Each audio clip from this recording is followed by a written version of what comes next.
Olá, Altinico. Meu nome é Elaine Terceiro. Eu sou gerente de diversidade e inclusão numa empresa de tecnologia no Brasil, aqui em São Paulo, e eu submeti para o nosso workshop um tema referente à minha pesquisa de mestrado, que já foi concluída, já está publicada, e hoje, então, eu venho apresentar para vocês alguns insights dessa pesquisa que é relativa à educação de líderes sobre diversidade, identidade, gênero e modos de existência em ambientes corporativos.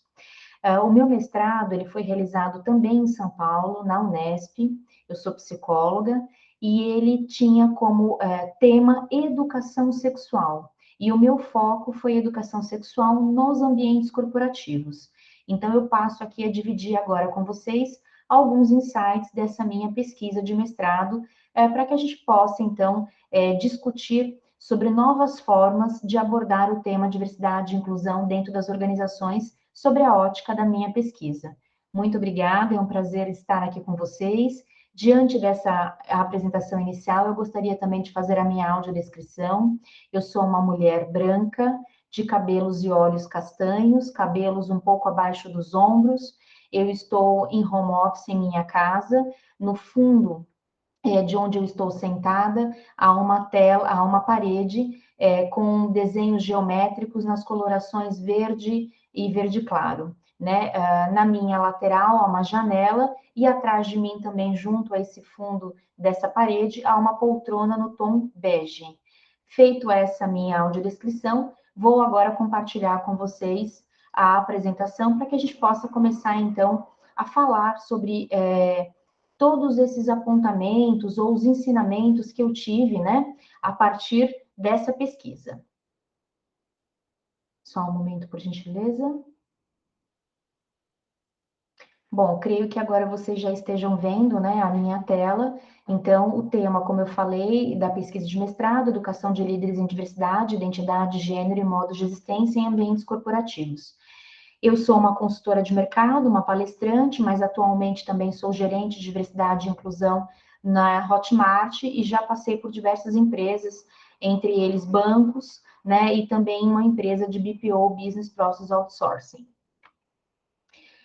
Bom, o que a gente quis estudar, né, sobre essa temática é porque as questões relacionadas à diversidade e inclusão, elas se tornaram, né, cada vez mais, dentro dos aspectos ESG, dentro de uma agenda estratégica das empresas, o bojo de governança corporativa, um tema essencial, um tema fundamental. Bom, nesse contexto, né, o problema de pesquisa da minha pesquisa de mestrado, qual estou apresentando alguns insights aqui para vocês, foi identificar e refletir as práticas educativas, discursivas, né, e as ações adotadas no mundo corporativo, em especial a uma empresa que foi a empresa foco da pesquisa, sobre diversidade, identidade, gênero e modos de existência. Então, cujas práticas estariam voltadas para a educação de líderes no ambiente organizacional, né?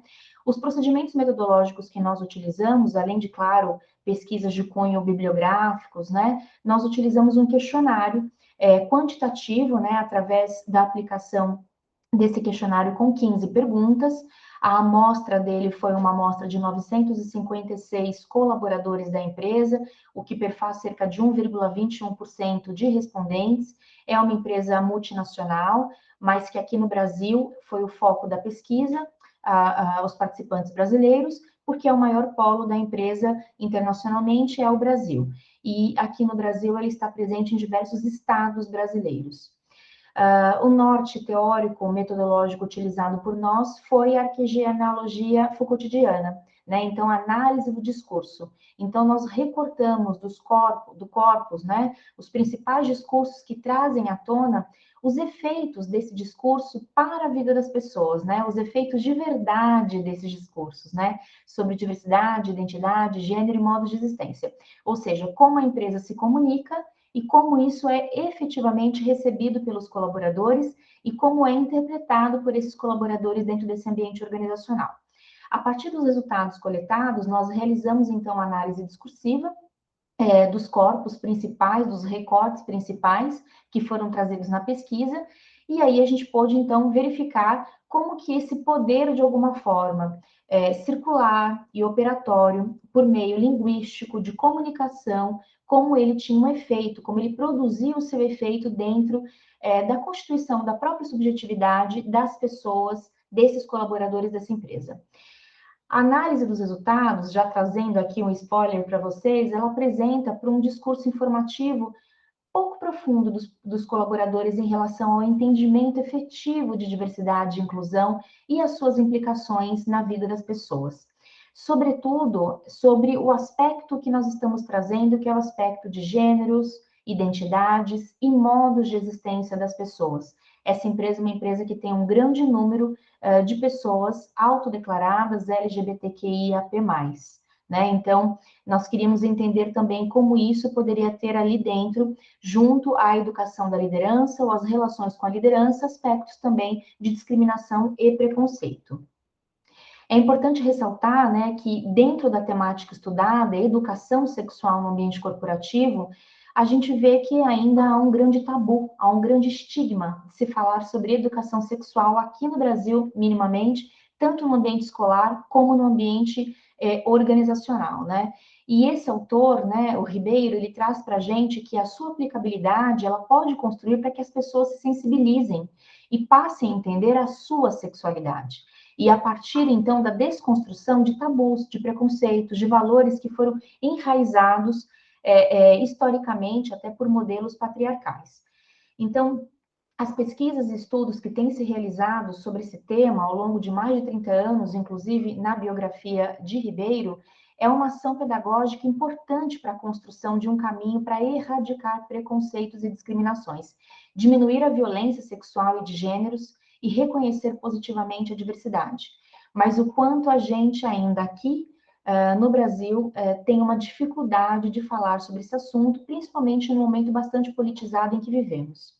Bom, 956 pessoas participaram da pesquisa, como eu disse. Os principais dados demográficos, vamos dizer assim, da persona participante, que eu posso trazer para vocês são 436 colaboradores, quase a metade dos participantes que responderam possuem o nível graduação. Demais participantes eram ainda ensino médio, né, seria o colegial. Então, muitas pessoas ainda não têm um nível acadêmico mais aprofundado nessa empresa, para esse setor de segmento de serviço, e que estão dentro dessa organização. 496 pessoas que participaram, que responderam, estão em cargos operacionais. Então, não são cargos de lideranças, né? São cargos ainda de entrada, os cargos mais basilares, vamos dizer assim, dentro dessa organização. Depois nós temos um número de analistas e consultores e um número ainda bem pequeno de supervisão, de coordenação, de gestão de pessoas. 333 respondentes tinham idades entre 18 e 25 anos, seguidos de 206 entre as idades de 25 a 30 anos e 126 com idade de 30 a 35 anos. E 89 respondentes entre as idades de 35 e 40 anos. Então, a gente vê um perfil também bastante jovem nessa organização e respondendo a essa pesquisa. 574 colaboradores não têm filhos e 269 colaboradores informaram que possuem pelo menos um filho.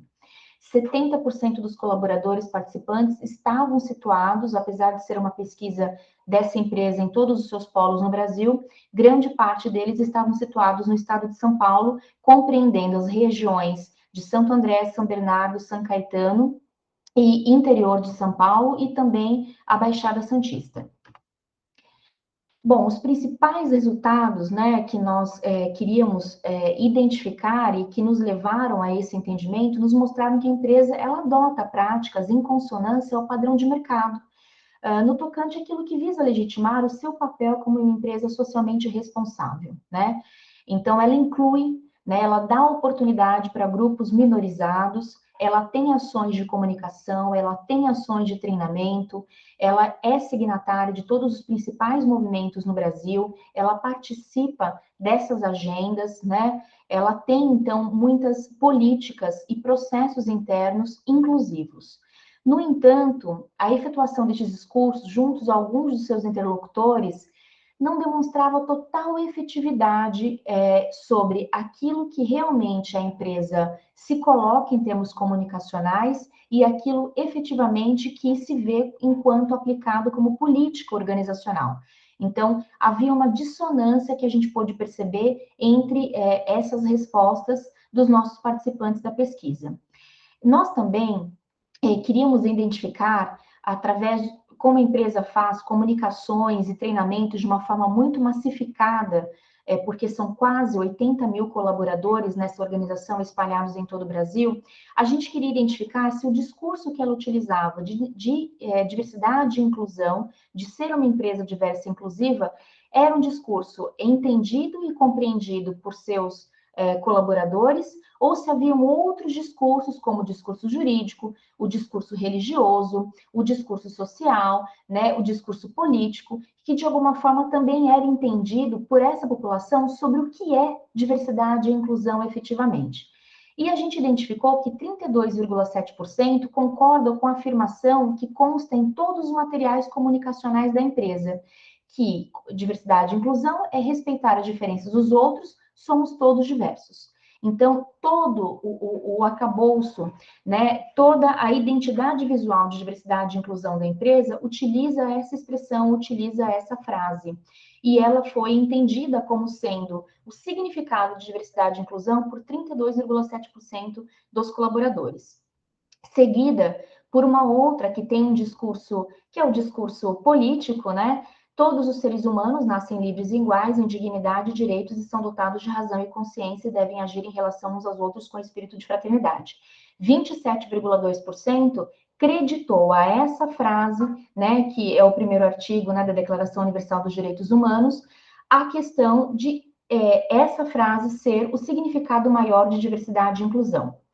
Já uma outra, a resposta das pessoas é de que entender que todos são iguais perante a lei, sem distinção de qualquer natureza, e vivemos num Estado democrático de direito. Teve 14,3% de respostas de pessoas que acreditaram essa frase de um discurso jurídico como sendo o significado maior para a diversidade e inclusão.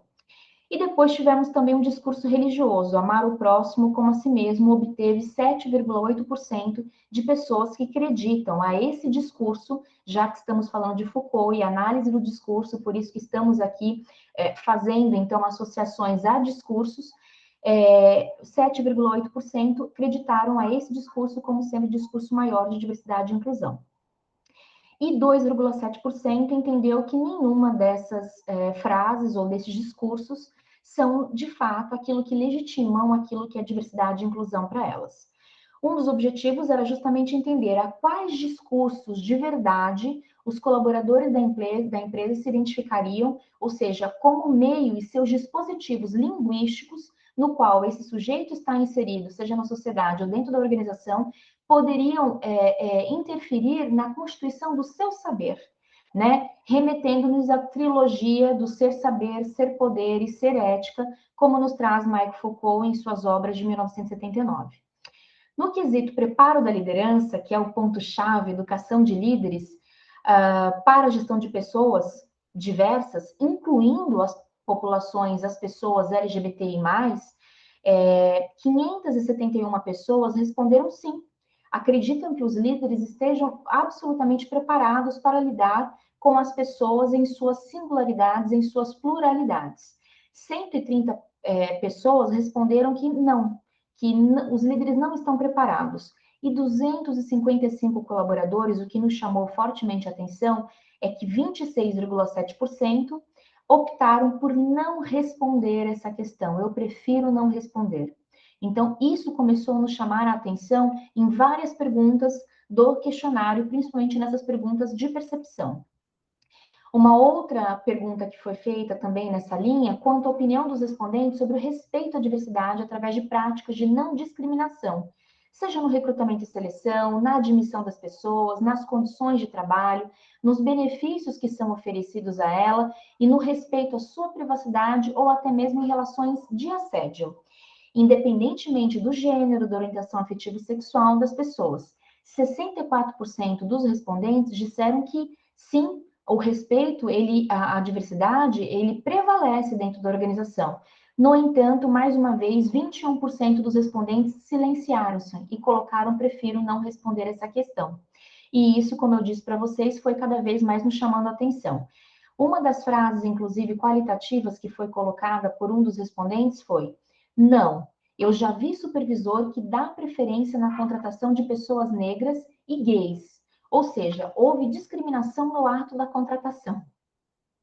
Então, novamente aqui, é possível perceber que existe uma dicotomia entre aquilo que a empresa coloca no seu discurso linguístico, ou então em suas ações de treinamento, ou nas suas ações para fora, para os muros fora da empresa, e naquilo que realmente é entendido de uma forma mais profunda como diversidade, né? Porque aqui essa pessoa, ela entende que há, de alguma forma, um benefício para pessoas negras ou para pessoas gays, e que uma liderança acaba por contratar mais essas pessoas por um viés, talvez, de afinidade. Então, veja que há uma falta de entendimento sobre as questões afirmativas e intencionais de diversidade e inclusão. Com relação à igualdade nas condições de ascensão para o crescimento profissional, independentemente do gênero, da orientação afetivo-sexual das pessoas, 56% dos colaboradores concordam que prevalece, né, a competência para que uma pessoa cresça e se desenvolva dentro da organização. Porém, uma alta porcentagem de respondentes, 30%, preferiu não responder a essa questão. E uma delas nos dá aqui um recorte do seu testemunho sobre essa questão. Bem, ela fala, pelo que dá para ver, a maioria dos líderes são homens e héteros, né? Então, o implícito pressuposto nos leva a refletir sobre: será que esses 56% que concordam com essa afirmação de igualdade não contradiz, né, o fragmento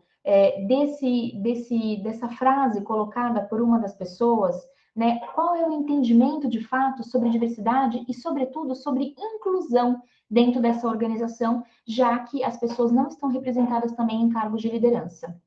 Houve uma participação muito pequena de líderes também nas respostas do questionário. Então, eles somam no máximo 9% de participação de liderança, o que também nos chamou a atenção, sendo uma liderança heteronormativa, cisgênera, branca. Será que eles entenderam que essa pesquisa, apesar de aberta para todos os níveis de cargo da organização, não dizia respeito a eles? Ou seja, só dizia respeito à população que está nos cargos basilares, nos cargos de entrada da organização, justamente porque não se vê representatividade em cargos de liderança. Eu não faço parte de uma diversidade, eu não faço parte dessa pluralidade e, portanto, essa pesquisa não é necessária para que eu responda. Então, a gente começa também a questionar a não participação da liderança numa pesquisa como essa, que foi amplamente divulgada e ficou aberta por 30 dias na organização. E o alto índice de não participação, de silenciamento em grande parte das perguntas de cunho de percepção, também foi um fato que nos trouxe muito, nos chamou muito a atenção. Talvez por ceticismo, né, por não acreditar, portanto, de que a empresa de fato tem um trabalho de diversidade e inclusão, ou por medo, por vergonha, por culpa, né, por medo de ser, apesar de uma pesquisa anônima, de ser identificado de alguma forma, por censura, por preconceito escamoteado dentro da organização. Então, a invisibilidade de algumas minorias da participação pode também refletir na interiorização de estigma, os segmentos chamados segmentos invisíveis, a cultura do silenciamento, né? Prevalecendo e, de alguma forma, as pessoas então se escondem para continuar empregadas, para continuar tendo um trabalho. Então, esse silenciamento também produz discriminações e acabam excluindo as pessoas em relação às suas diferenças. É o que também nos traz os autores Saraiva e Irigaray em 2009 sobre cultura de silenciamento. E, por fim, apenas para a gente aprender aqui também um pouco em relação ao que nós conseguimos trazer sobre o quão diversa era uma empresa, o quão as suas práticas voltadas para a liderança eram diversas, é possível também inferir que o discurso corporativo relacionado a essa construção da verdade, desse ambiente diverso e inclusivo, não necessariamente estavam completamente entendidas pelas pessoas e que poderia, assim, haver uma relação de poder imbrincada, e tendo esse poder, trazendo seu efeito, foram produzidos muitas vezes na constituição do entendimento das pessoas também sobre diversidade e inclusão, ou sobre suas subjetividades, né? Tanto que muitas se silenciaram, preferiram não responder a determinadas perguntas, né? Ou então ainda há uma ausência muito grande de lideranças participando dessa pesquisa, ou entendimento equivocado, inclusive, de quando ações afirmativas ou intencionais. Então, justamente, talvez por ausência de uma compreensão mais aprofundada sobre sexualidade humana, sobre suas subjetividades nos indivíduos, nós identificamos nesse estudo diversos comentários dos participantes com apontamentos de preconceitos e discriminações, né, que, claro, não trouxe todos aqui, porque eu estou fazendo algo bastante sintético, né, para que a gente possa refletir a respeito, e que são praticados pelos colaboradores da empresa, sejam eles líderes ou não. Então, para que a situação se modifique, né, é preciso que a gente entenda primeiramente a nossa sexualidade, né, a nossa enquanto indivíduo, e que aí sim a gente consiga ter mais empatia e um acolhimento maior para aqueles que virão trabalhar conosco dentro das nossas organizações. Então, as ações, primeiro, elas devem partir para uma construção de si, identificando as minhas próprias vulnerabilidades sobre esse tema, identificando os meus próprios vieses sobre esse tema, para posteriormente, a partir desse entendimento, a gente compreender essa relação com o outro e então construir um programa de diversidade e inclusão que atenda a todas as pessoas, né? Então, os líderes de equipes nesses ambientes organizacionais acabam, né, pelo poder e pela influência que exerce, criando um discurso de verdade, mas que muitas vezes eles próprios ainda não sabem sobre as suas questões de sexualidade, sobre suas subjetividades. Então, é um discurso de uma narrativa muitas vezes vazia. Torna-se, então, de suma importância a construção de um processo de educação em sexualidade, né? E diversidade dentro do ambiente corporativo, para que aí sim a gente consiga ter algo mais inclusivo e de uma forma mais naturalizada, né? Do que através de meios linguísticos de comunicação ou de um discurso socialmente responsável por parte das organizações. Paulo Freire, né? Grande educador brasileiro, argumenta que a tolerância autêntica demanda de mim é que respeite o diferente, seus sonhos, suas ideias, suas opções, seus gostos, que não o negue só porque é diferente, não exigindo que haja concordância ou estima, apreciação, mas sim a inclusão legítima, ela exige apenas que se aprenda e que se experimente o diferente, né? Então, o que nós temos dado realmente de trabalho de uma forma mais aprofundada para que a liderança das organizações consigam compreender, primeiramente, a si, né, a sua sexualidade, as suas vulnerabilidades, os seus vieses, para depois que eles consigam operar esse discurso de diversidade dentro das organizações. Então, a diversidade, ao final, nos propõe refletir sobre posições absolutas, que por vezes nos tornam intolerantes. O papel de uma liderança inclusiva na atualidade deve ser também de um grande agente educacional, só que primeiro ele precisa ser educado para, dentro de um contexto dessa organização, exigindo que ele crie e forme esse ambiente seguro psicologicamente para todas as pessoas, que elas tenham condições de se expressar, que não hajam índices tão altos de silenciamentos, né, que elas possam falar sobre suas identidades, seus modos de existência, suas subjetividades, desempenhando assim suas atribuições de forma plena, criativa e saudável. Bom, é apenas um highlight para a gente lembrar de focar muito nas questões sobre educação da liderança dentro dos ambientes organizacionais, pelo poder de influência que esses exercem, e, sobretudo, às vezes, a não compreensão que eles têm e que eles podem, de alguma forma, não estar conseguindo, não por maldade, por intolerância, mas por falta de compreensão, não conseguir, de fato, tratar a questão S do ISD dentro da governança estratégica das organizações, dentro dos seus valores e preceitos de inclusão e diversidade.